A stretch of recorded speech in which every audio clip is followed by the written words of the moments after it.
Roger Rickard here? Yeah, he's here. Oh, I see him. Okay. Good evening. Call the meeting to order. Please stand for the Pledge of Allegiance. Allegiance to the flag of the United States of America and to the republic for which it stands, one nation, under God, indivisible, with liberty and justice for all. Please remain standing for our invocation. Tonight, Associate Pastor Ken Brown from the Fountain Hills Presbyterian Church is here with us. Thank you. It's my honor to pray with you. Would you pray with me, please? Our Father, we thank you for this time together tonight. I thank you for these men and women who are here to deliberate carefully regarding issues that face our town and issues that are critical to the life of this community.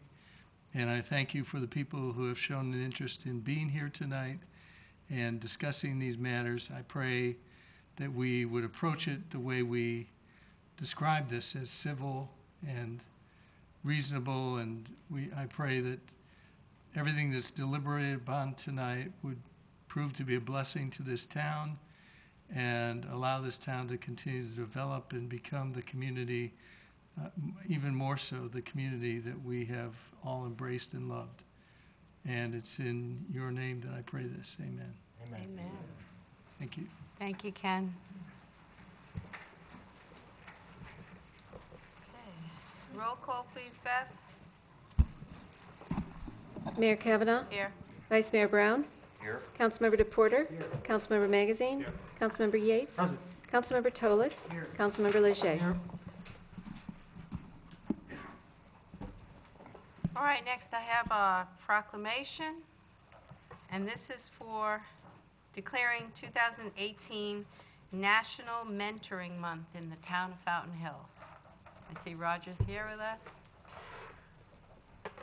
Whereas across our nation, mentors steer our youth through challenging times and support their journey into adulthood. And whereas during National Mentoring Month, we honor these important individuals who unlock the potential and nurture the talent of our country. And whereas the dedication of mentors has helped countless young men and women succeed when they might have otherwise fallen short of their full potential. And whereas coaches, community leaders, tutors, and trusted friends are working to mentor today's youth to develop tomorrow's leaders. And whereas the contributions of these engaged adults extend beyond the lives they touch and have a lasting impact that strengthens our country and our future. And whereas 71 adults are involved in the mentoring program in Fountain Hills, and whereas 110 children in Fountain Hills schools are being mentored. Now therefore I, Linda M. Kavanaugh, Mayor of the Town of Fountain Hills, Arizona, do hereby proclaim January 2018 as National Mentoring Month in the Town of Fountain Hills. And on behalf of the Town Council, hereby thank all of the mentors who have contributed to the lives of young people in our town. Do you have the, it's upstairs. Okay. Can we get it and then we'll just postpone for a second? Okay. Justin will get it.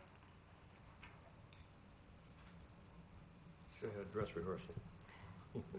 We'll come right back to that so we can get a picture of presenting it, the proclamation. Okay.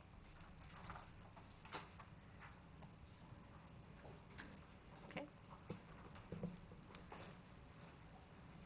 Okay, so we'll go on to EDC reports and other reports. Cecil, do you have something today? No, but I'll have a full report for next first week in February. This Thursday, and I'm sure you're going to speak about the State of the Town address this Thursday, but we have a GPEC meeting right after that, and MAG's domestic violence. But a lot going on economically. If you haven't been following, please come to the next council meeting because there's some fun stuff going on I'd love to share. Okay.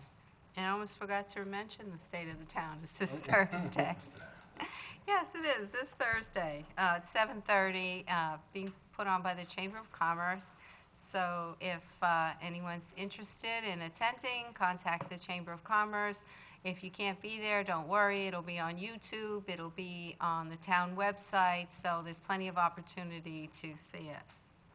And we did have an EDC meeting at MAG, but I am going to turn it over to Councilman DePorter because he was actually the presenter at the EDC meeting. Thank you, Mayor. I was fortunate enough to present to the Maricopa Association of Governments Economic Development Committee meeting on behalf of my company. I work for LinkedIn. I'm the Public Policy and Government Affairs Manager. The goal of LinkedIn, for those of you who haven't heard of it, it's the largest professional networking site. We have about 530 million members worldwide. The goal of our team is to take our data in aggregate and share it with elected officials, community stakeholders, in the hopes that people start making more data-driven decisions around the stuff they're looking at, specifically around workforce. So we've had a really good time doing that, and Mayor Kavanaugh invited me to come speak to MAG, to the other mayors. So I just picked out a couple points that I thought were cool to highlight that are of relevance to Phoenix. So we do a monthly workforce report. So every month, Phoenix is one of the top 20 cities we poll for. And in that report, we'll actually look at hiring trends, so where people are coming from, where they're moving from, where we're losing people to, what other states, and what skills they're taking with them. We'll look at the largest employers, and we'll also take a good snapshot of the jobs that are open and what skills it takes to get those jobs. So we do a lot of sharing. It's all protected by privacy standards. So again, it's an aggregate. For this past month, overall, hiring is up 24% year over year. So we continue to see hiring trends on the up and up across all states. Phoenix was called out. Phoenix, Houston, and Dallas were specifically called out in our workforce report as growing faster than New York City and San Francisco.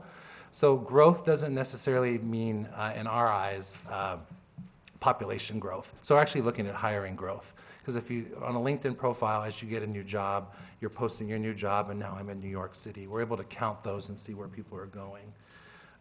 Interestingly enough, we're having a big draw from Southern California and Denver. Chicago remains high on the list. We always talk about Chicago, this being a West Coast Chicago. We're gaining the most from Chicago's #1. Second is LA. Third is Tucson. Where we're losing people to, again, this is greater Maricopa County, is Dallas, Austin, and Nashville.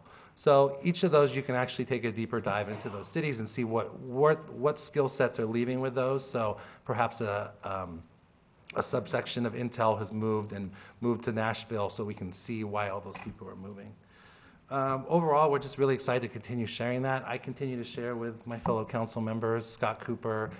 We share with GPEC and the Arizona Commerce Authority, just so they have another data source. So the data was well received, and Mayor Kavanaugh was missed at the meeting because she was sick, but everyone was excited to hear from someone from Fountain Hills there. So thank you very much. Yeah, and it was an awesome performance. I was on the phone, but it was, he did a great presentation. You know, sometimes there are presenters at these meetings, and they just present, and then that's the end of it. But there were lots of questions. I mean, they really had to cut it off, or it would have gone on forever, because there was just so much interest in it. And he just did a great job, and I just said at the end, I'm glad he's ours. Thank you. Okay. Does anyone have anything else that maybe I missed? Okay, if not, we have an update by Director Shelley Mulray regarding recent activities of the Fountain Hills Coalition. Oh, do you want to do the proclamation first? Okay. Sorry, Shelley. Up and down.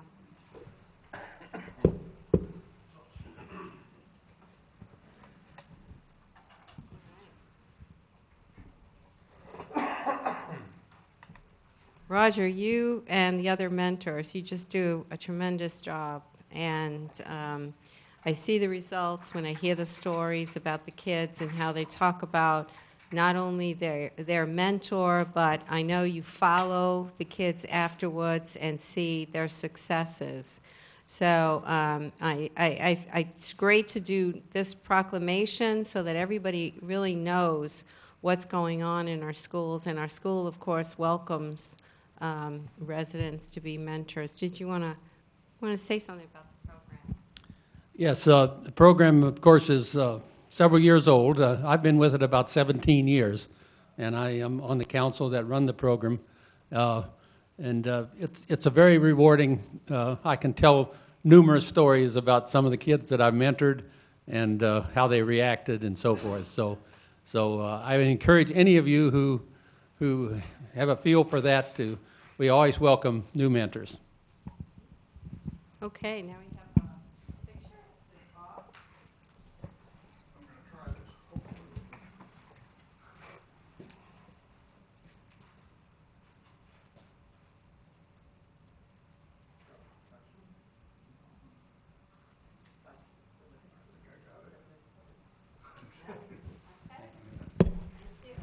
Mayor.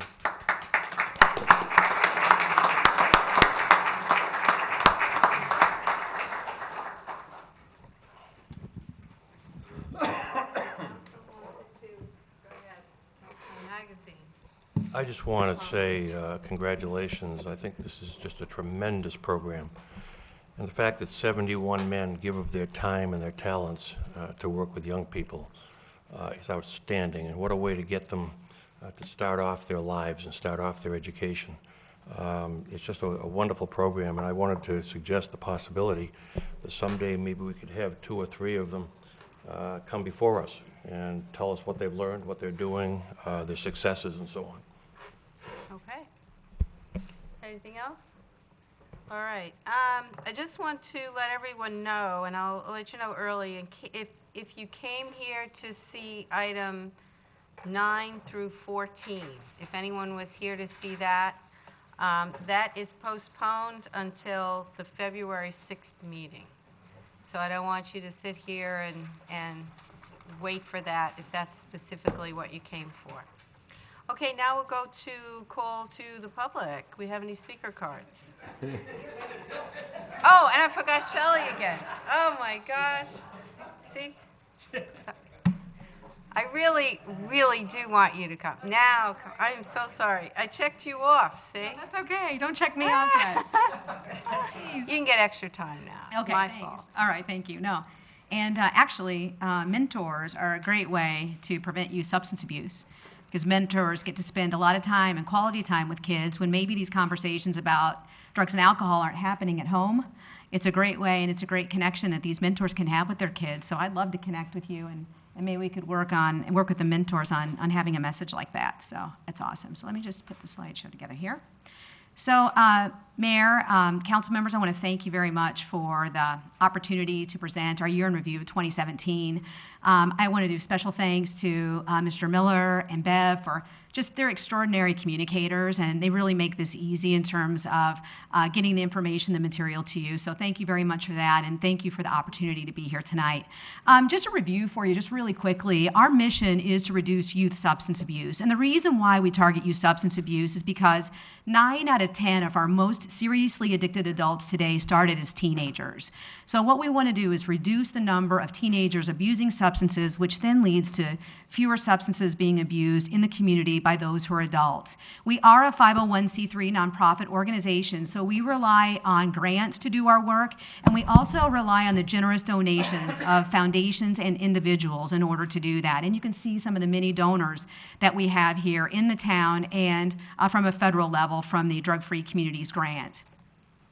When you take a look at who's at the table for the coalition, you know, it's always a number of us are here and you see our faces regularly, but there is a group of 28, about 28 committed people that have been coming together for several years representing a number of different sectors. So it's youth organizations, it's law enforcement, it's the schools, it's the town, it's healthcare, it's parents. It's everyone working together on this because there's no way that we could do this alone. It takes everybody. And I can point to every single, if you pointed out a sector and you said, Shelley, tell me what this sector is doing. Every sector here is contributing to that mission to reduce youth substance abuse, and that's terrific. This is what a typical meeting looks like. Again, we have about 28 people. We hold the meetings over at the Fountain Hills Unified School District in the Learning Center. So we have a very large crowd there that meets. These are some of the key signature programs. Our 3 target substances, when you talk about data-driven decisions, Councilmember DePorter, that's exactly what we do. We take a look at the data, and the areas where we need to focus are on underage drinking, marijuana use, and prescription drug abuse prevention. How we tackle that is through community. So it's through like Text-to-Tip, it's through our school programs, it's through the media and community partners. So it's everybody working together on this specific problem. Some specific programs that we have include Text-to-Tip. It's 100% anonymous. We have a terrific relationship with the sheriff's office to do that, with the town. There is a number for students and community members. An example of some of the texts include things where the school resource officer will get a text of alcohol on campus or marijuana on campus, and they can react to that right away. Also, underage drinking parties. We actually had an underage drinking party that came in through Text-to-Tip. One of the parents showed up to pick up their child, and they were under the influence. They drove there under the influence. And so that person was arrested, and in fact, she had to go to a court program, and she just came back and told one of our sector members that it changed her life. Text-to-Tip not only changes like children's lives, but also parents' lives. So she had a real impact from that. And then clowns in the park. When the clown incidents were happening in the park, that was solved through Text-to-Tip, which is awesome. So we have our Safe Homes Network. There are many of you here that are on our Safe Homes Network, and we appreciate that. That's a pledge that parents sign not to serve alcohol or allow underage drinking or drug use in their home. This is what it used to look like. This is whenever we first started. We just had a few columns there of Safe Homes Network members. We grew to 340, and just recently we hit the 500 milestone, and that was actually at our back to school event by the town. So we were really excited that we hit our 500 Safe Homes Network milestone. When you take a look at what's happening in the schools, for the first time, we reached 3rd graders. So we're really reaching down into the elementary school now. This wasn't a needles and heroin talk. This was about be kind, be respectful, be drug-free. And so it really hit the message with the younger audience. We had about 115 students that attended that specific presentation and activity. We had at our Above That club, this is our middle school club, we have about 25 kids that attend those meetings every single month and do activities. And we also do lunch promotions throughout the school.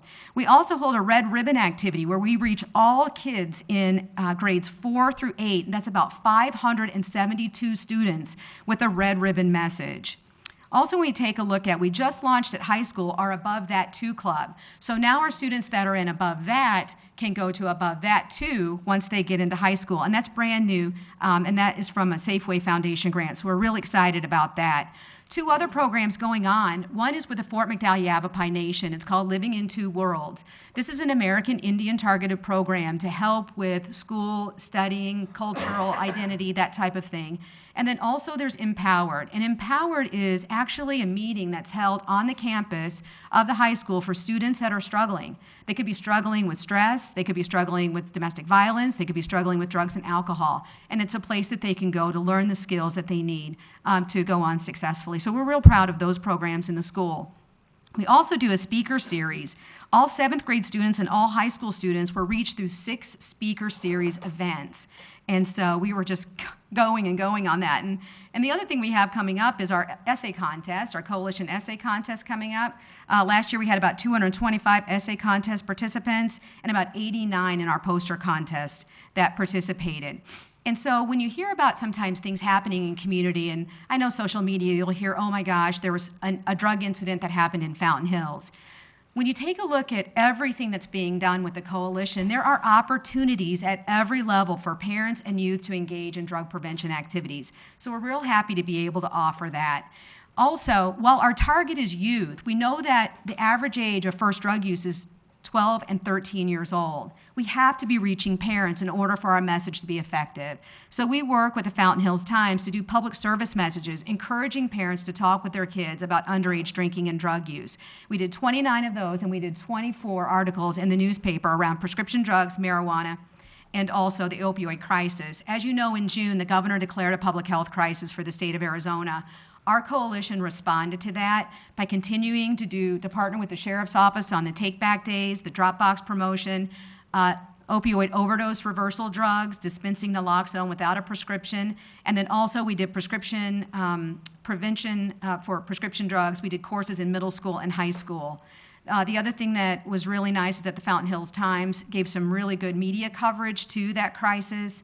And then what we also did is a saturation campaign about the permanent Dropbox at Town Hall. When we did some data, we found only about a third of our residents knew about the Dropbox, so we did a saturation campaign, and look at what happened. We did our saturation campaign in the third quarter.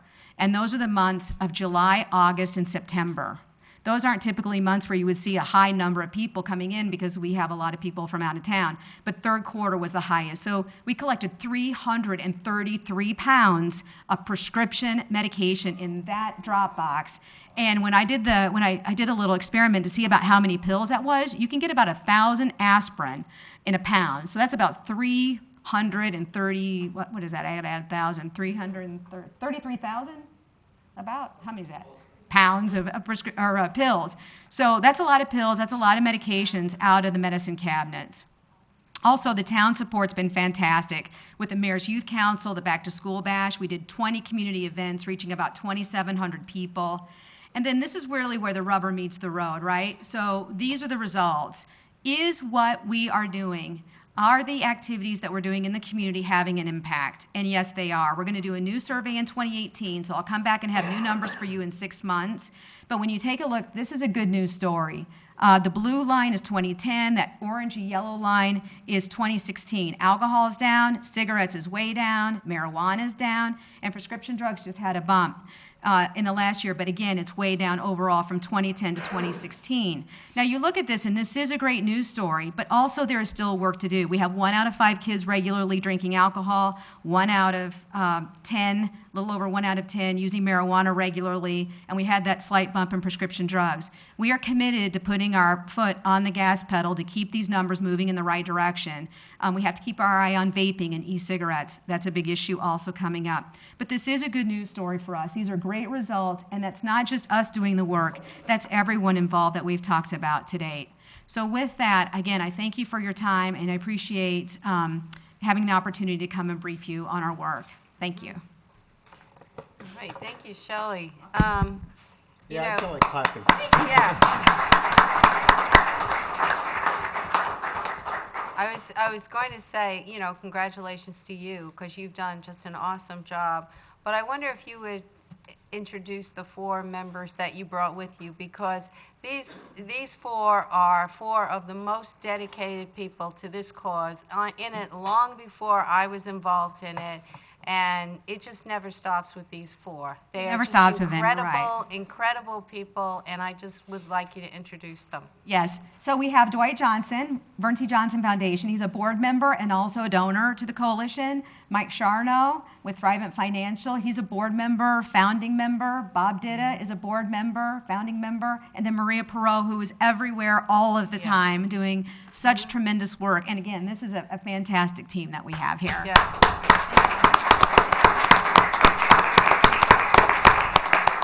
And I think you had some really great success with the stores this year. I think we were all surprised at how well our discussion last year with them about the year before about the advertisement in the stores, and then this year coming and seeing.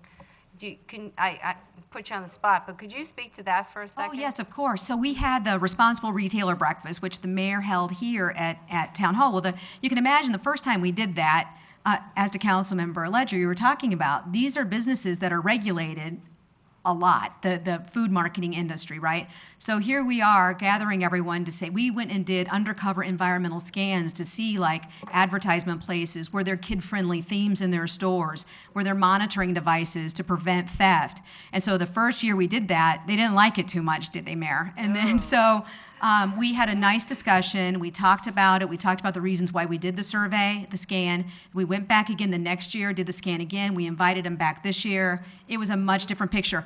Almost every major retailer that sells alcohol in Fountain Hills got an A or a B on their report card, and they were C's and D's before. quite an improvement, so that was It outstanding. was really great. Yeah, And thank this you. time, they sent top representatives. They where did. The first time it was, well, somebody was available to come. But this time, we had top people coming, and the lobbyists came, Yes. and Senator Kavanaugh had a few words to say with him, too. So hopefully Yeah, that that's helped. good. We like that. We like that Yeah. pressure. Any other comments or questions? Sure. Thank you, Mayor. Councilman Shelley, Fitzgerald. thank you so much for coming here. This is welcome. neat because with, as you know, our outreach to attract young families to the town, this goes right in line with the idea that it's a good, safe place to raise a family. Your kids are safe here. So again, I just want to applaud the group and all the work. And Councilman Tullis, you're part of this group as well, correct? Yes. Thank you for your service as well. Appreciate it. Thank you. Thanks, Welcome. My Right, pleasure. Councilman Tullis is our official representative liaison to the coalition, and also usually Grady and Rachel from our community services, and sits also there, Corey also, so, Yeah. okay. Thank you very Well, thank much. you so much. One more round of applause for all of them. Keep up the great work. All right. Now I can go on to call the public, am I right? Mayor, you All have right. 3 cards. Okay. Mike Archambault, followed by Jean Michaelajic, and then Greta Jess. All right. Okay, Greta is going to come up first. Good evening. My name is Gretel Chess. I live with my husband on 17507 East Grande Boulevard. You all know me. You all know our property. I think you have the obligation to the owner of the property that is subject to your change to send a letter that affects our health and vision. You put a rusty, oversized pole 11 feet in diameter, the biggest one you could find. I measured them all on our road, in the middle of our property. I have seen no other site in this town that has such a health hazard, ugly-looking pole in the middle of their property. When we change something in our house, we have to come to you to fill out papers so you can send us an increased tax bill. This should go 2 ways. I wrote you 2 letters, the first one on December 16. I received an unsatisfactory answer to our problem. The first excuse, always, it costs too much. Money, money, money is a chronic cry from every municipality we ever lived in. I'm tired of hearing that complaint. The people's health should come first before anything else. For every schnapps idea this council comes up with, there is money to be found. Just one example. We have 3 dog parks in this town. The lake, the Avenue of the Fountain, and the dog park. Dogs are more important than people. There was no money 50 years ago for these poles. There is no money now.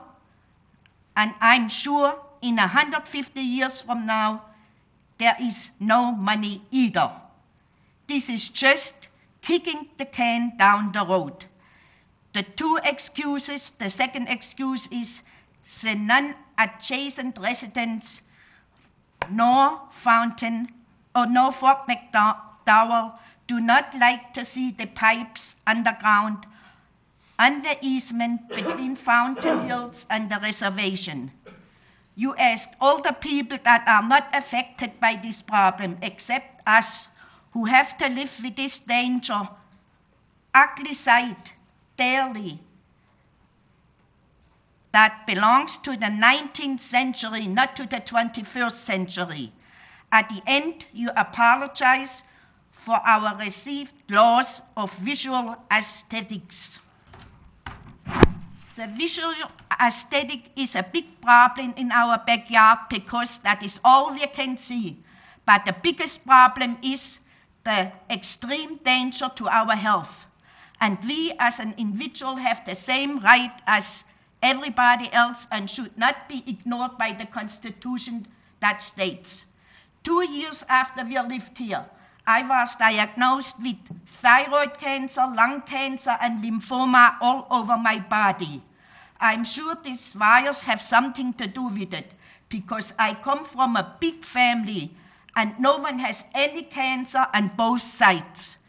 My treatment were very painful and sometimes my whole body was paralyzed, but I had to go through with it. I will never be out of the woods. Besides sickness and pain, we had to deal with tremendous health bills. I'm in a donut hole every year in August with my prescription. You know what that means. Therefore, I have a few questions. The first question is, in what time frame can we, as property owners, expect all the wires to be underground and the pool removed? 10 years ago, you put the pipes in on the hill. I learned this lately. This year, you put the 6 pipes in the other direction. So the pipes are all in place. The saying goes like this: where there is a will, there is a way. Will you be willing, the second question, will you be willing to paint that pool a different color? Because the rust is already running down the pool and I have to look at it daily. If you do not have any plans to remove this pool in the near future, I'm asking you to give us the chassis, the owner of our property, and the ugliest looking and dangerous site in this town that 99.9% of this community does not have to endure a tax relief. Okay, excuse Sincerely, me. Greta Chess. Okay. My husband is also here, Okay. but he is deaf. He has implant, but very. Okay, I gave you a little extra time because obviously you were very upset and I wanted you to be able to say everything. Okay, Um, I'm this- done. The council is not aware of this problem, so what we're going to do is we're going to direct to our town manager to look into this and report back to us, I okay? invited all of you people, but no one did come and ring my bell and see what the problem is. No one came. Okay, I don't, for You- some way, no one up here has any knowledge whatsoever of this, but, I wrote you the 2 letters, and you should have all knowledge about it. okay. So we're going, I'll be happy to look into this. we're going to, My understanding, if I'm understanding this correctly, it's an SRP pole that's in your Yes, backyard. yes. And I can just since while we're talking about it, we addressed this because Greta and her husband wanted to have more of an aesthetic color to that. They didn't have a choice. The pole was located in the easement that was in their backyard. And so our town engineer contacted SRP to see if they would be willing to paint it a more aesthetic color, so it'd be a little bit more pleasing. But it is very much an eyesore. We agree with her on it. But it is a utility item and something that's really out of our control as a town. And we did at least make contact with SRP to see if they would be willing to paint the pole to be a little bit more attractive looking. And you put the biggest pole you could find. Well, we and didn't do that. 11 Pole. feet. The rest of it, I went from up the hill down. I measured them all. We have the biggest one. The ones and okay. 87. As the town manager said, it's not our pole, it's SRP electric Yeah, don't pole. you have We have no- a decision to make Not- what color the poles are? No, but we did ask, and Mr. Miller has said that he will see what else he can do about the other issues, okay? We do have to go on in the meeting. We do have everything that you've said on the record, and I've just asked our town manager to look into all of those issues, and he will get back to the council and to you, okay? Okay, I was waiting this long because I got a letter yes. from SRP. They wrote that the pipes will be in.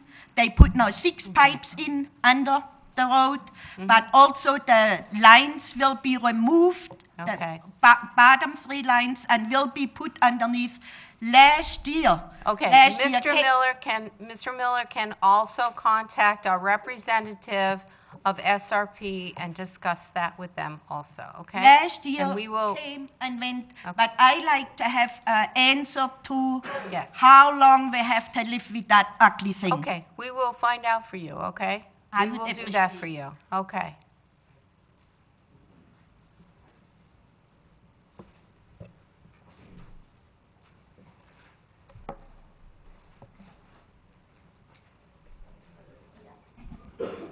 Mike Archambault, Fountain Hills residents. I address tonight a stain on the integrity of the town council, and if not confronted, if it is swept under the rug, it will call into question the commitment of the entire council on the principles of open and transparent government. I speak of a conflict of interest by Councilman Cecil Yates. Councilman Yates has been a key guardian protecting the Park Place developer. Mr. Yates undercut and undermined the town in its litigation strategy to collect fees for the Park Place project. When exposed by the attorney for the Park Place that Mr. Yates would support the developer in the litigation against the town, Mr. Yates improperly contacted the attorney to discuss the exact matter that was pending before the court. The culmination, or course, was Mr. Yates spearheading the effort to fire the town attorney when the town attorney was succeeding in collecting the fees owed by the Park Place developer. But now we have the most serious stain on the council. Mr. Yates will now reap the benefits of his efforts as the promoter and protector of the Park Place project. Specifically, Mr. Yates's company is a designated agent hired to lease the commercial space for the Park Place development. One can only imagine the message to the businesses when they were approached by Mr. Yates's company and asked to relocate their existing Fountain Hills operation or open a new operation in Park Place. Mr. Yates will enrich his partners and presumably himself through fees and other monetary benefits from his company's position as the Park Place leasing agent. This is a classic conflict of interest and must be addressed by this council. I was accused by some on the council a while back of making a false statement on Facebook about wondering who is getting paid. Well, now you know that that was not a false statement. Only all of you have been in e-sessions with Mr. Yates, participating in development agreements and negotiations efforts to resolve litigation. How much of that discussion was leaked to the developer? This new information must regulate you all to getting to the bottom of the Councilman Yates' ultimate goal of enriching himself. I hope you have some proof of those accusations, because those were pretty serious accusations. And you can sit down now. Since this was directed at Councilman Yates, I'll give him the opportunity Absolutely. to respond. Absolutely. First off, Mike, you use every means possible to smear anybody you can for no other reason than your own gain. If you're familiar, which I know you are because you sat on council, anything that goes out business-wise has an RFP. The Park Place developers on their own did an RFP. I have nothing to do with leasing agents for CPI. I run the construction management and development division of CPI. I have nothing to do with it at all. And every time that you use social media to make these false accusations, you're smearing people with, as the mayor said, with unfounded information. Our town attorney had to cover you for making these false accusations, and our insurance pool had to cover you on the lawsuit. You spent thousands of dollars of taxpayer money to protect you for the false accusations you made against this developer. You continue to do this. I'm all ears. I'm an open book. I have never shied away from anything that's going on. I'm glad this development is doing well. There's over 50% of this space now being leased. If you want to come after me, be a man and come after me personally. Don't do this in open forum. But if you want to address it this way, I have no problem with this either, Mike. But you're completely wrong. And to your point about backing the developer in the lawsuit, again, if you would read the whole narrative, it showed that the idea of development fees were never discussed. That was the only issue that some of us on council would verify, that the issue of development fees were never discussed. And as you probably already know, the developer has now paid them as opposed to going into litigation, which is what you wanted to do. Mike, you got to stop it. Why don't you come up with some things that you're positive about to help the town instead of pointing fingers at everyone else? Because as you know, when you're pointing at everyone else, 3 fingers are pointing back at you. Thank you, Mayor. And to date, there has been nothing filed as far as any of the accusations that have made by several residents directed at all of us on council. I urge anyone who has proof that we have done anything criminal, which we're being accused of, to take those accusations to the Attorney General, because we can defend ourselves against actual accusations or complaints against us, but we can't defend ourselves against Facebook. Okay. We have more speakers? One more card, Mayor. Jean Michaelajczyk. More of the same.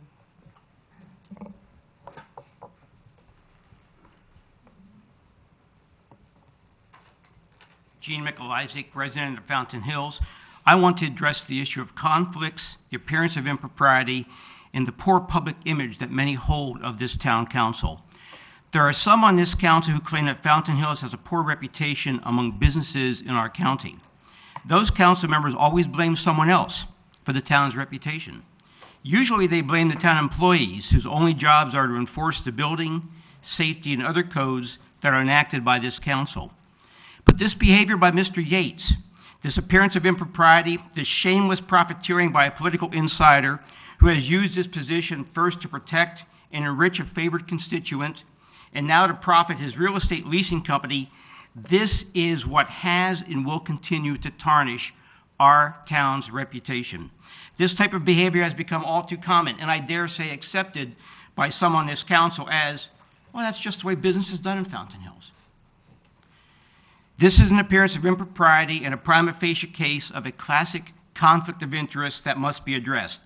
The following are some of the questions relating to the behavior by Mr. Yates. 1, was there any disclosure of any confidential information by Mr. Yates to the downtown developer, their attorney, or any of their representatives? 2, what communications did Mr. Yates have with the attorney for the developer while the Park Place fee dispute was being litigated? 3, when did the discussions begin for Mr. Yates' company to be the leasing agent for the Park Place project, and was this conflict ever disclosed? 4, and perhaps most importantly, what discussions, strategies, or decisions, including executive session proceedings that you engage in behind that closed door on many occasions, did Mr. Yates participate in relating to the Park Place litigation while he and his company were being considered as the rental agent for the Park Place project? This council must refer this matter to an independent attorney or law firm for investigation. Referral to the county attorney or the state attorney general might also be warranted. Anything less will just darken the stain that already covers some members of this council. Madam Mayor, may I address? Thank you. Everyone, you need to know this also.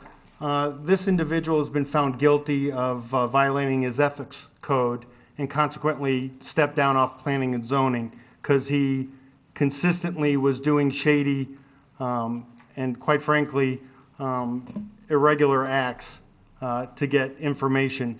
Again, I'll say this perfectly clear. Nothing was done. Everything was above board. Everybody worked together to get this development done. At the end, when the developer's agreement was done and they paid their fee, when it was time for leasing, they sent out an RFP. Every company in the valley that was interested applied. It's a completely different division. This individual, Mr. Michaelajczyk, spends thousands of your dollars asking for information requests on a weekly basis. They're stirring problems. Unfortunately, or fortunately, it's an election year, and as everyone knows, I am running for mayor, and they're going after me because they're supporting my opponent, and they're trying everything possible to stop it. It's unfortunate you'd have to listen to this, but you do need to know the facts. The individual spends thousands of taxpayer dollars. He was found guilty of violating his ethics code, and now once again he's coming after me with unfounded accusations. So I apologize on his behalf, but if anyone has any question about anything that I do, I'm very easy to find. I am a public figure. I manage a very large portfolio in the state of Arizona. I manage buildings. I have things literally all over the state. So if anyone has any questions, feel free to reach out. Thanks, Mayor. Okay. All right, let's go on to, anybody else? No, Mayor. All right, consent agenda. We had 7 items. Number 5 has been pulled off at the request of a resident who wishes to speak on that. So I have 6 items that I'm requesting a motion to approve. So moved. And a second? Second. Okay, and we'll need a roll call vote on that. Mayor Kavanaugh? Aye. Vice Mayor Brown? Aye. Councilmember Leger? Aye. Councilmember Magazine? Councilmember Toles? Aye. Councilmember Yates? Aye. Councilmember DePorter? Aye. Mayor 7-0. All right, so for our regular agenda, we'll start with that one, which was number 5.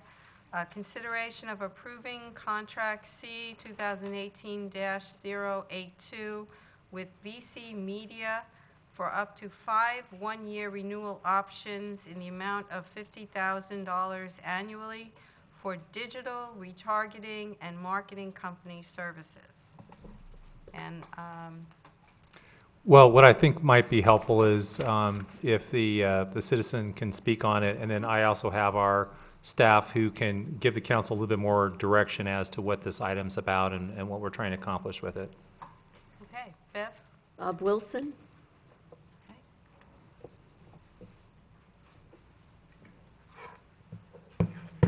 Excuse me, good evening, Bob Wilson. Fountain Hills resident for about 5 years. Before I start, I hope I don't get charged for this time. I just want to say I'm a proud member of the mentoring program here in Fountain Hills. Thank you. And I have had a really just life-changing mentoring situation in the last year and a half, where the person, the student involved, has turned her life around. She came here at one point homeless, and now she's excelling in high school. So it's not, mentors are not just life coaches. Mentors are life coaches and not just tutors.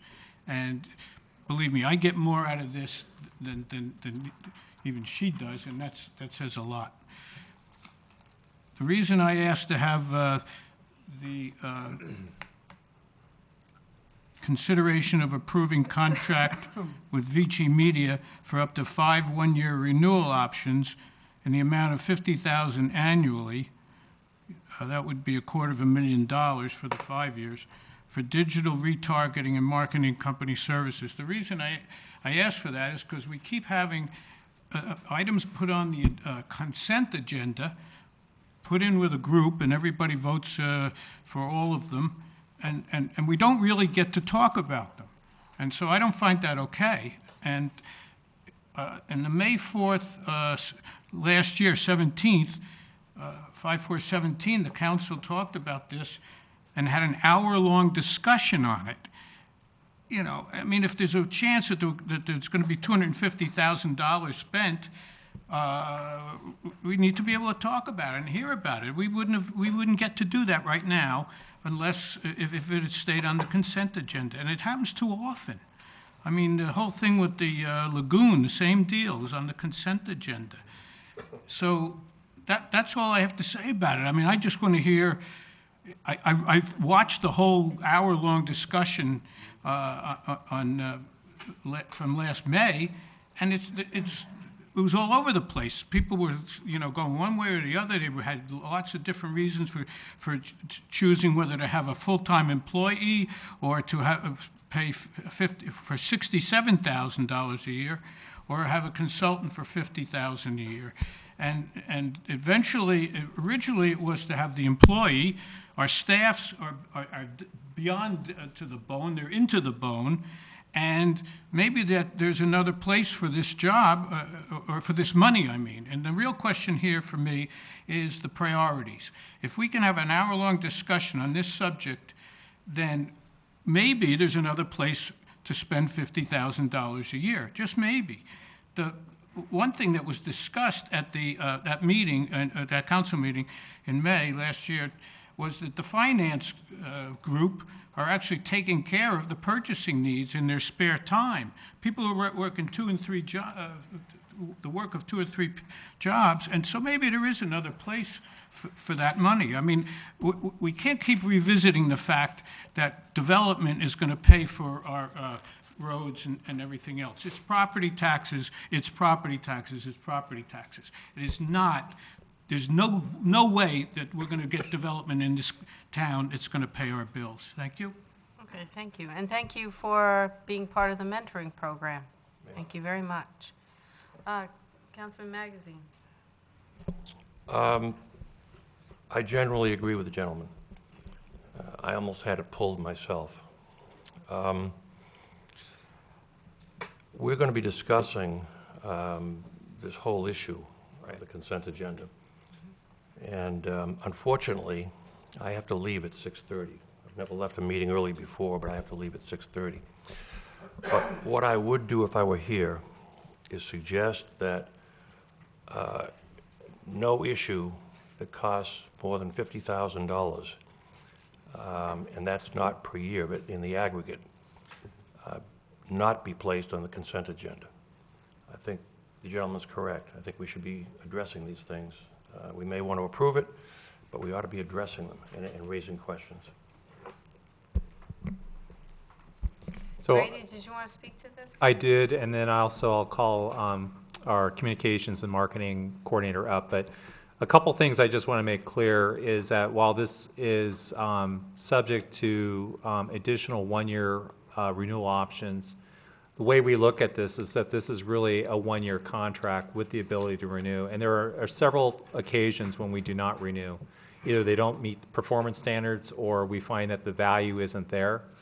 And so while this is on the agenda and it says it is available for up to 5 one-year renewal options, it would be really inaccurate to say that this is a $250,000 expenditure, because we may not ever go beyond the first or second year with this. This is a little bit more complex because it's involving the internet and web matrices. So I'd like to have Grace come up and talk a little bit about what this is trying to accomplish. And then we'll get into a little bit of the discussion that Councilmember Magazine brought up later on in the evening about the consent agenda. Good evening, Mayor Kavanaugh, members of the council. Mr. Miller stated it quite eloquently, although I am a very deep advocate of us always maintaining fiscal responsibility. I'd like to make it quite clear, as Mr. Miller stated, that the contract was written with the $50,000 as a ceiling cap. In no way, shape, or form is it an obligation or a commitment to spend the entire $50,000. Now, we have done digital retargeting campaigns in the past that I have procured through our finance director's policies. We had a discussion this year because we know that digital retargeting has the potential to reach higher dollar thresholds, although, as I stated before, that doesn't mean that we commit to those higher thresholds. And so we decided to pursue the RFP process and really vet out all the options for what could potentially be a high dollar type of service that we are seeking. Now, the contract was also written to this level because multiple departments have shown interest in using this contract, and as per our procurement policies, when more than one department would like to seek out the same services, we like to function under the same contract. And I cannot predict, although I can, within reason, predict what tourism would like to spend on services such as this, I cannot predict what economic development might want to spend. And so, again, when we share contracts like that, we try to, as best we can, really give ourselves the legroom to function within that. Again, this is not a commitment. Grace, I'm sorry for interrupting, but could you just explain what the services are and maybe hate to say it, but dumb it down for some of us that understand what this is all about? Of course. Okay, sorry. No, And I'm no. speaking for myself when I say that. For 2 years in a row now, tourism has worked with a digital retargeting ad agency that helps us to market our campaigns online through Google keyword searches, through specific websites that we have paired with our advertising campaigns to reach the audiences that we have designated as our target markets. And so with Google keyword searches, with specific type family websites, vacation websites. We've sought out these key demographics, and so we supply ads to them as if when you're on Amazon.com and you find a wonderful pair of shoes, which I so often find myself finding, and then you go to another website and you see a little snippet of those shoes. They're following you around, reminding you that they've interested you. We've taken that same type of campaign with the tourism perspective that we offer to the state and the region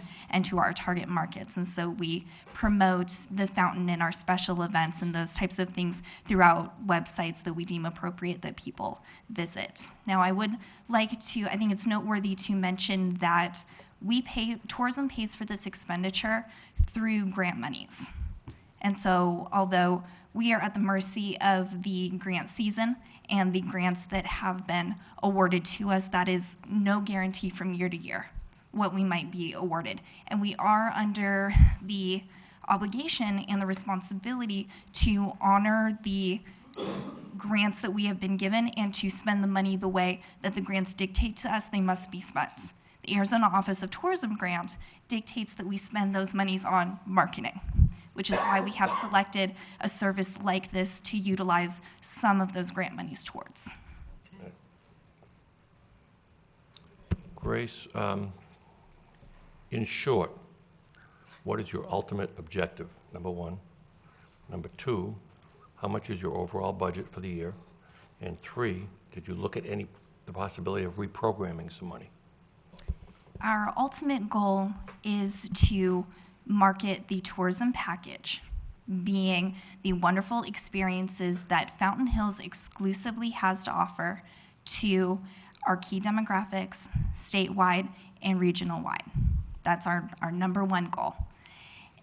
We utilize the RFP process to make sure that we were working with an ad agency that was of the most fiscally responsible, as well as aligned with our goals that we were doing. And I apologize, I don't have my grant budget in front of me, but I believe the expenditure that was authorized through the Arizona Office of Tourism this year for marketing strategies of this kind was not to exceed $10,000. And of course, we are always looking to make sure that we are spending responsibly. Should any expenditure that we have asked the state to spend and has been pre-approved, should something change, should we be affected by any kind of seasonality or special events, we have the right to write a letter to the state asking permission to reallocate those funds. But that is permission that must be granted by the grant authority. One more thing. Mayor, and I guess this is aimed more at the council. I've given 2 formal presentations, and I'm about to give a third on the primary property tax with slides and so on. In the question and answer period, I get bombarded with, why did you do this, and why did you do that, and why did you do this, and why did you do that? Things that are nice to have, but not absolutely necessary. I don't know how to answer that question. I simply don't know how to answer it. Just because it's in the budget or in the CIP is not enough reason, in my view, to spend money on some of these things. I'm not going to get specific about what they are. We all know what they are. So I'm troubled by another one of these coming up, that's all.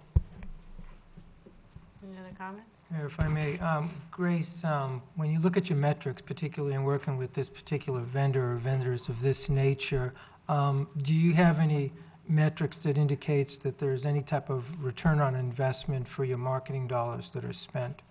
Absolutely, we do. We have worked with this specific agency last fiscal year.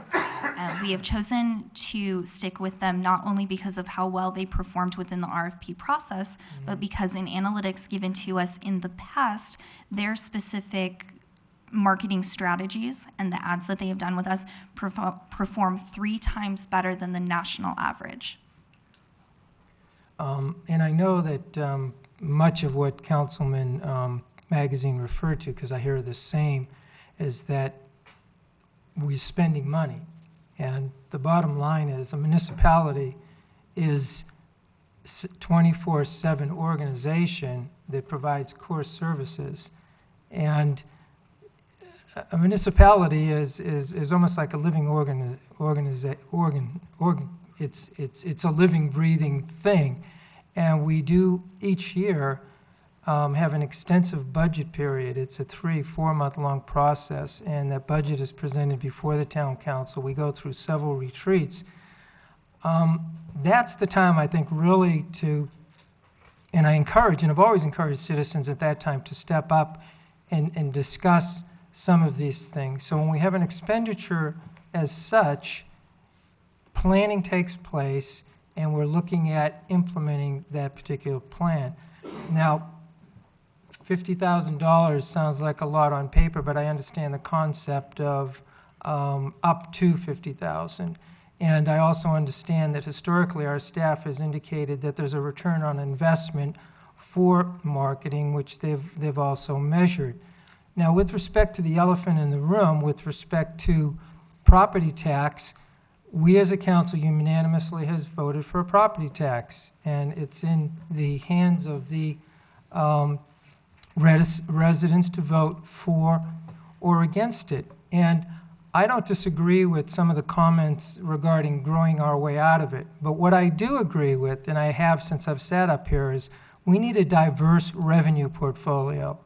We need to be continually dependent on state sales tax, local sales tax, money from tourism, money from economic development, and add to that formula a predictable, sustaining form of revenue, which is not one time, which is property tax. So I look at the whole enchilada. To be successful as an organization, we need a diverse revenue portfolio. So when we start cherry picking in terms of economic development or tourism, I have never believed that that is the solution, but it's part of the solution. And if we don't make investments there, then we're going to come up short one way or the other. But with respect to this expenditure, our staff has demonstrated that there is a return on investment for the monies that we invest. And if that is not the case, I don't think I would be approving such an expenditure. And staff has been diligent in doing that. So I just want to get that out on the table. We will be criticized for spending money by anyone at any time that's opposed to a primary property tax. People are opposed to primary property tax. So whether it's spending money on this or we're spending money on that, if I felt that way, I would probably leverage that as an argument as well. And I respect that. But at the end of the day, we do not stop spending money. We try to spend money through strategic planning and money well spent where there's a return on the investment. And there's a difference of opinions in that regard. So I just wanted to put that out there. Thank you. Councilman Tolis? Thank you, Mayor. I just want to clarify the fact that Councilman Leger had indicated that we all have voted for a primary property tax, and that's not 100% accurate.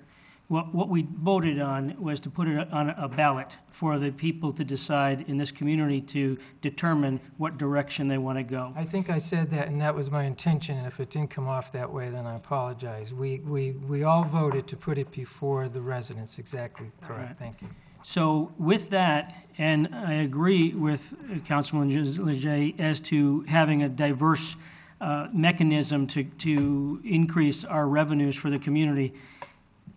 And it's almost like a diabolically opposed. If you don't want tourism and if you don't want our community to grow, then you have to be in favor of the primary property tax because you're ultimately bankrupting the community with not allowing us to grow and have the tourism and have the sales tax revenues that ultimately fund the majority of our budget, a substantial amount of our budget. So I agree with you. You have to have a balance. I can't say enough about what you're doing, Grace, what Rachel's doing, what you're doing to promote this community in a positive way. We're winning awards regionally, statewide, in putting Fountain Hills on the map as absolutely a destination, and the beauty and the uniqueness of our community. I don't think anyone is doing a better job than the two of you to promote this community. And when we have residents that come up that want to talk about the negativity, want to talk about the fact that they're accusing Councilman Yates, who has one of the best award-winning commercial development firms in the state of Arizona. I mean, who else would we want to have promoting our downtown than someone that is passionate and in love with our community itself? It doesn't make sense. So really, my point is this. We have to support you. If you have already evaluated this and you feel that this is important, then I'm in favor of it because I know what an amazing job you're doing, and I am a proponent of tourism, economic development, and I would like to see our community grow a little and to have a balance as to how we generate revenue. So you're doing a great job, and you have my 100% support. Thank you very much, Councilman Tolis. And yes, I feel that Rachel and I are always very fiscally minded, especially when it comes to our grant monies, that we are charged with having an immense amount of pride to spend responsibly, not only to our residents and our visitors, but to those who have so graciously given us that grant money. Vice Thank you, Mayor. Mayor. I think that Councilman Leger and Tullis have both done an excellent job of expressing my feelings 100%, but I am going to be watching your shoes. If you start buying more new shoes. On that, sir, I don't know that I make any promises. I understand. Councilman Yates? Thanks, Mayor. Grace, I don't want to echo completely, but I'll echo everything everyone already said. But I do want to share, or let you share with everybody, how much collectively in grants have you all won because of the work and efforts that you've done to basically be self-sustainable? Because that's really what this is about, being strategic as we all are, leveraging. I know $40 million is a lot of money, but to run a municipality like this at the level we're running is unbelievable, to run an organization like this on $40 million. But we initially funded you, I think, with $50,000 total. But could you share with us collectively, if you know what that number is of grant? That's outside money, not taxpayer money but go ahead. Absolutely. Oh my goodness. Off the top of my head, this year we have been granted, I'd like to say just over $70,000. That's just this year, but I know you've received several grants. Do you know collectively, just because it's an astounding number, and again, that based on what everyone's saying, because the success that you guys have done with leveraging what little resources people are investing outside the community in what you all are doing. Do you know in a round number what that number Rachel, is? can you help her out with that, or I don't want to put you I on know the it's north of spot. 6 figures, but my point is, No one expected this to come up, so. Indeed, we did not. Oh my goodness. I mean, it's averaged around about 70 a year. give or take. Yeah. For how many years? For at least the last. For the last 3 years. so $250,000. Yeah. 200. If I may, the most interesting fact about that is that we are almost equally funded by grant money to what we are funded in through the town. That's tremendous. And my last point, to your point, Councilman Leger, talk about a return on investment. So you're basically working with, 50 cents on the dollar, but you're being self-funded for the other 50 cents. So tremendous job, guys. I just wanted to add one point. Grace was, pointed out that this funding for this project is through grant funding, just like you mentioned, through the Arizona Office of Tourism. It's important to note, too, that when we receive those grant funds, we have to put a proposal back to the state that says this is what we would do with that monies. And this is part of that plan. So this is actually state endorsed. They see the value in this type of marketing as well, not just for us, but for the value across the state. So again, it is a big investment, not just for our town, but for tourism across statewide. Right. Mayor, if I may.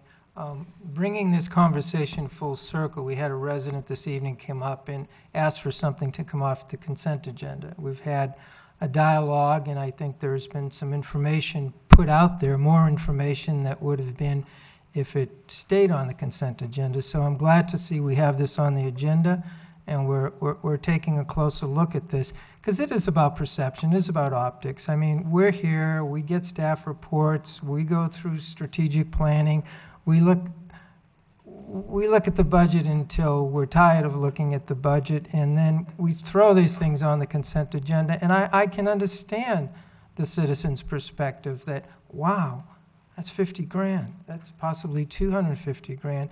And the description in the agenda item doesn't tell the story that it's up to that, and it's only a one-year contract. So I think these are healthy discussions, and I think we need to take a closer look at the dollar amount of money that we put out there to say, this is the criteria for consent agenda or not. So thank you for bringing it to our attention, and thank you always for clarifying, at least for myself and others, how the money is spent.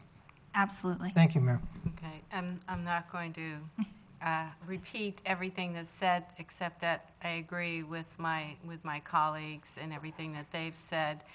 The only additional point I want to make is what Councilman Magazine said, and he said this quite a few times, that he'll have someone come on up to him and saying, well, why are you spending this, and why that's not important.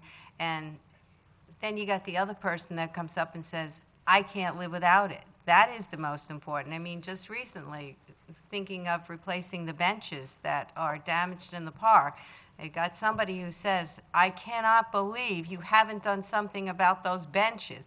And then you got the other person that says, why are you spending money on the benches? So I can say that there's always two sides on every single issue.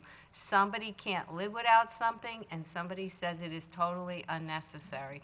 So we try to balance that with what we feel is in the best interest of the town, and like everyone already said, using our money wisely, what we have. And you two have done a tremendous job. Thank you. Mayor Kavanaugh, thank you. We're done on this discussion, okay? No. I just wanted to follow up. I am very involved with the tourism through the possibilities that Yeah, I can't let you speak from your seat. I'm sorry. Okay. Next time. Next time, yes. All right, thank you. You're I'd done. like to make a motion. Okay. I'd like to make a motion to consider approving contract 2018-082 with Vicky Media for up to 5 one-year renewal options in the amount of $50,000 annually, with the contract total not to exceed $250,000 for digital retargeting and marketing company services. All right, motion is second. Any other discussion? I think we said everything. All in favor? Aye. Any opposed? Mayor, 6-0. Okay, thank you. Thank you, council. And looking forward to the Shamrock the Hills. Watch for that one coming up, huh? All right. Now we're at actually what was our first agenda item. We're back. This is consideration of appointing 3 citizens and a youth to the position on the Community Services Advisory Commission. I move to appoint Hayden Arnold to the youth position to serve the remainder of that term beginning January 16, 2018 and ending May 31st, 2018. Can I get a second? Mayor, second. All right, all in favor? Aye. Any opposed? Mayor, 6-0. Is Hayden with us? Is Hayden- Hayden here? Yeah? Come on, stand up. Thank you. Congratulations, and thank you for donating your time. We really do appreciate it. It's great to have a youth voice on that commission. I move to appoint, actually reappoint Don Doty. He's re-upping again. Don Doty, and to appoint Amy Arnold and Ron Rupert to serve a 3-year term beginning January 16, 2018 and ending December 31st, 2020. Did I get a second? Mayor, second. Discussion, all in favor? Aye. Any opposed? Mayor, 6-0. Is Amy and Ron here? Amy, where are you? Okay. Is Ron here? Okay, Ron's not with us. I want to thank you very much for volunteering your services. I would also like a big thank you to Sher Abrahamson for his many years of service to the Community Services Advisory Commission. Sherm, I'm sure he will find lots of other avenues of volunteering because he's the kind of person who does not just sit at home. He's got to be active, and we just thank him for his many, many years of service. I know he's also a big volunteer for our Make a Difference Day and for many other town events. So thank you, Sherm. I know he was here before, but he had to leave. Thank you for all of your service to the town. Okay. My paper's all over the place. All right, so we're skipping 9 to 14. Remember I said that.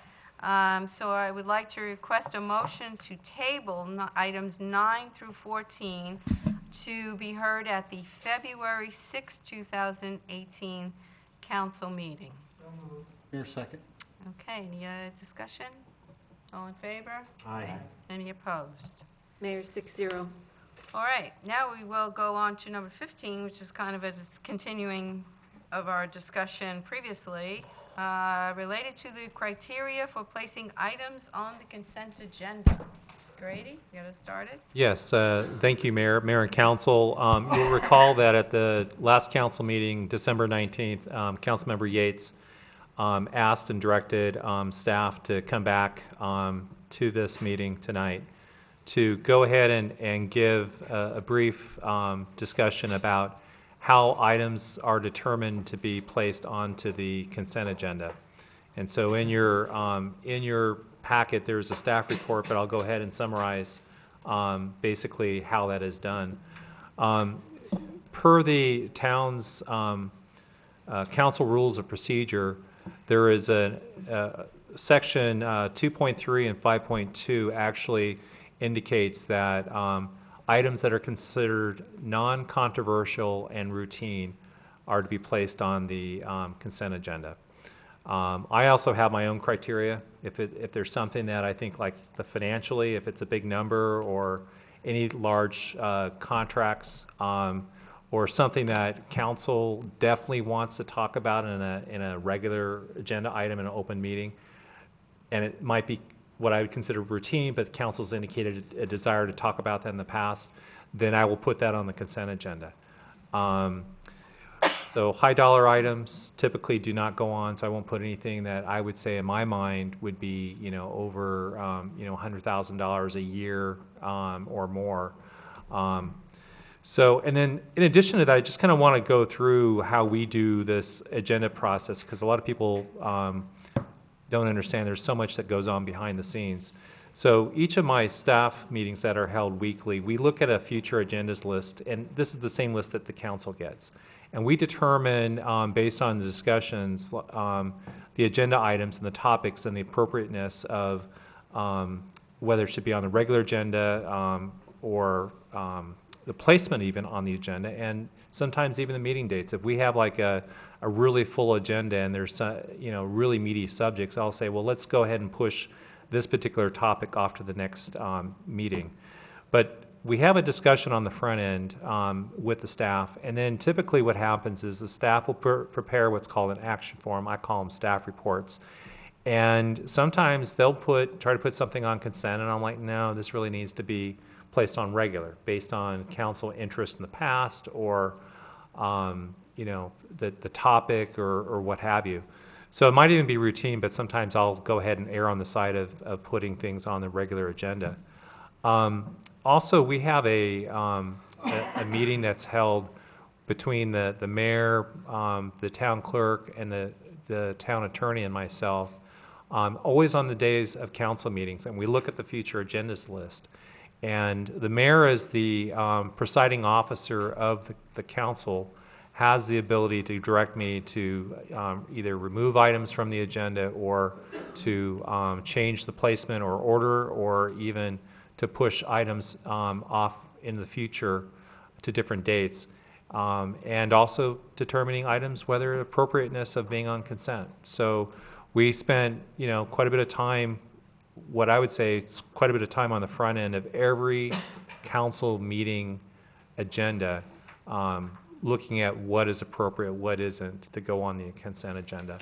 And then just something I just want to point out, we have a very unusual situation in our town, which is a good situation for transparency and optics, and that is most cities do not allow citizens to request to remove items from consent agendas. Sometimes they may speak under call to the public and request council members to do that, and sometimes the council members may consider it. So that's something that I think is really, as far as democracy in action, that is a really cool thing and you just saw it tonight. Also, council members may request to remove items from consent. And that happens, not that often, it's been happening more often of late. But I hope that kind of answers the questions that you may have had, Councilmember Yates. I'd be happy to answer any questions that you or other council members may have about the consent agenda and the process and how it works. Yeah, it was Councilman Yates who asked that this be put on the agenda for discussion. Right. Thanks, Mayor. And Grady, thank you for doing that. And it wasn't so much that I didn't understand, but I thought that it was good to have open dialogue. Councilman Leger brought this up very eloquently about we go through the budget process and we kind of set aside funds for a lot of this. One of the things is, maintaining all of our buildings. It's very expensive to maintain the buildings, and you have to set aside money all the time. And if something breaks down, you might have to have an emergency. Yes, it's health and safety, but preventive maintenance usually costs considerably less than waiting till something actually breaks. And sometimes folks don't understand that. So when you go through this budget process and you put it on there, and a lot of these things are preventive or proactive in the operation of things, I just wanted to put that out there, that a lot of the times this is what winds up on consent agenda. And so when you see big ticket items, managing what were the assets of our roads and streets alone was, tens of millions of dollars. Our real estate is likewise north of tens of millions of dollars. It's expensive to maintain that. And so I just wanted that to be discussed, and that there's this whole process. We didn't just wake up and decide, let's spend $20,000 on some benches or $30,000 on tourism. This is after a long process and deliberation on how to leverage resources. Thank you, Mayor. Vice Mayor? Thank you, Mayor. I can't think of any item that was taken off the consent agenda and put on the regular agenda that didn't have a dollar amount attached to it. And I don't recall what your limit is. I had mentioned normally 100,000 in my mind, for an annual contract or more. Now, we missed the question. I'm sorry. I apologize. Let me restate that. What is your spending limit as the town manager? It's 50,000. 50,000? Right. Then I would think that if we trust the town manager with the spending limit of 50,000, that we would be able to trust him to make the judgment call up to $50,000 on the consent agenda. And if it's more than $50,000, it should never be on the consent agenda, and it should be left up to council to at least have the conversation about the way the council feels about it. Okay. Councilman DePorter. I agree with Vice Mayor Brown. I think that allows for the good of the public and for all of us to have that explanation of benefits and what the ROI is for that particular investment, and can help justify the need, because they are oftentimes vague, couple sentences as to what it is. And some of us, we know, but it's great for the public. I love it when my fellow council members ask those deeper questions like, this is from grant money. Tell us more about how you're going to spend it. So that's an example of this. And I think the 50K example is just a good value to put it on, considering that's the limit. And I don't think it's going to derail any progress into how he does things normally. And even if it is 50, it can still be pulled off by a resident or by anybody from council But we have to have some sort of a number, otherwise, you know, basically we'd be here redoing a budget every meeting. And Councilman Leger? Mayor, if I may, I agree with all, and we have a town manager who has a spending authority of $50,000, and that's kind of the threshold that I look at, so I'm in agreement with that. I think, once again, you know, part of the issue is you know, the optics out there and citizens' understanding of these things. And I'm comfortable with the 50,000. I think that when I get the pushback, it's regarding contracts that have a larger number associated with it. So they say 50,000 up to 5 years for 250,000. That is probably when I get the pushback, and we've pulled several in the past a couple weeks that meet that criteria. It's this number hanging out there, which is, wow, you know, 50 grand, that's a lot just to be swept into a consent agenda. It's that piece about the contract, and it's the commitment of $250,000, which is really difficult unless you're in the game, understanding all that, what that's all about. So either we need to somehow clarify that when we write this up in the agenda, or we talk about a $50,000 limit with the exception of contracts, and if it's a contractual thing, then we don't have it on the consent agenda, because I think it's very healthy to have that conversation about a contract, as Gracie did this evening. So I'm okay with that, but once again, I'm throwing another criteria out there. If it's related to a contract and an extended obligation commitment possibly, then perhaps that would be the criteria for not having it on the consent agenda. Just food for thought. Anyone else? I know we're not setting policy, but just food for thought. Anyone else? Comments? Okay. We have any speaker cards? No, Mayor. Nope, okay. So, would anyone like to propose a motion? Sure, I'll take a stab at a motion that the criteria for consent agenda for budgeted expenses is up to 50 grand unless it's a reoccurring, a long extended contract with the larger amount, in which case that should be on the regular agenda. Okay, motion, do I have a second? Second. All right, discussion on the motion. Just one question for clarification. So, Craig, when we do the quarterly budget amendments, have those been on consent or have those been on the regular? They've been on consent. That's what I was thinking, and that's typically over 50,000, and those are routine cleanup housekeeping items. So, would that be consensus as we continue to do that, or you want that on the regular agenda? It should be on the regular agenda. Okay. Let's keep it Consistent? consistent. Okay. I just asked because that was something that I thought I'd seen most recently, and it was on consent. So we'll make sure that we're consistent with that then. Anything else? Motion and a second. All in favor? Aye. Any opposed? Mayor, 6-0. Okay, next item is our legislative bulletin, which we will start having on this agenda every meeting until the legislature is sine die, which probably won't be until May. We did have our first call-in with the league today. We discussed a couple of bills. You all probably got a copy of that and haven't had a chance to look at it. So I don't like to bring up any particular bills until everybody has the opportunity to read them, to think about it, to do your own research on it, to ask staff to do some research. So what we will do is we will start discussion the next meeting on the legislative bills. And if there's anything that's not in the bulletin and you have something else, you just let Grady know, and so he can inform everybody else and put it on the agenda. That's correct. So just as a recap of our procedure, what we've been doing for like the last 3 years is if you see an item either in the legislative bulletin, or frequently there's items of interest to you that are not in the legislative bulletin, and you want additional research, and you want to have discussion at a future council meeting, let us know, let me know, and I'll work with Bev to get that on the agenda, the specific bill number, so that you can discuss it.